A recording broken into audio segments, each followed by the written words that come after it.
Saudi अरेबियाचे युवराज आणि पंतप्रधान युवराज मोहम्मद बिन सलमान यांच्या निमंत्रणावरून पंतप्रधान नरेंद्र मोदी येत्या मंगळवारी सौदी अरेबियाच्या 2 दिवसांच्या दौऱ्यावर. मराठवाड्याच्या पुढच्या पिढीला दुष्काळ पाहू देणार नाही असं सांगत या भागाला हक्काचं पाणी मिळवून देण्याचा मुख्यमंत्री देवेंद्र फडणवीस यांनी व्यक्त केला निर्धार. समुद्रात वाहून जाणारं पाणी गोदावरीत वळवण्याच्या योजनेचं काम वर्षअखेरपर्यंत सुरू करणार, मुख्यमंत्र्यांची बीडमधल्या कार्यक्रमात ग्वाही. नाशिकमध्ये दंगल भडकवण्याचा सुनियोजित प्रयत्न करण्यात आल्याचं सांगत दंगलखोरांवर कडक कारवाईचं मुख्यमंत्र्यांचं आश्वासन.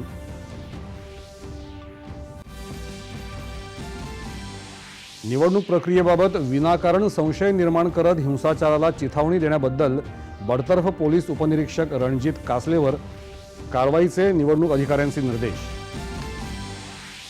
बांगलादेशमध्ये हिंदू अल्पसंख्याक नेते भावेश चंद्र रॉय यांचं अपहरण करून केलेल्या क्रूर हत्येचा भारताकडून तीव्र शब्दात निषेध.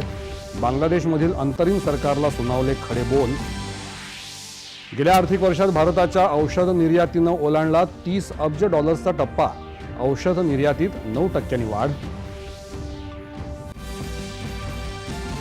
इराणच्या महत्वाकांक्षी अणु कार्यक्रमाबाबत ओमानच्या मध्यस्थीनं अमेरिका आणि इराण यांच्यात आज चर्चेची नवी फेरी.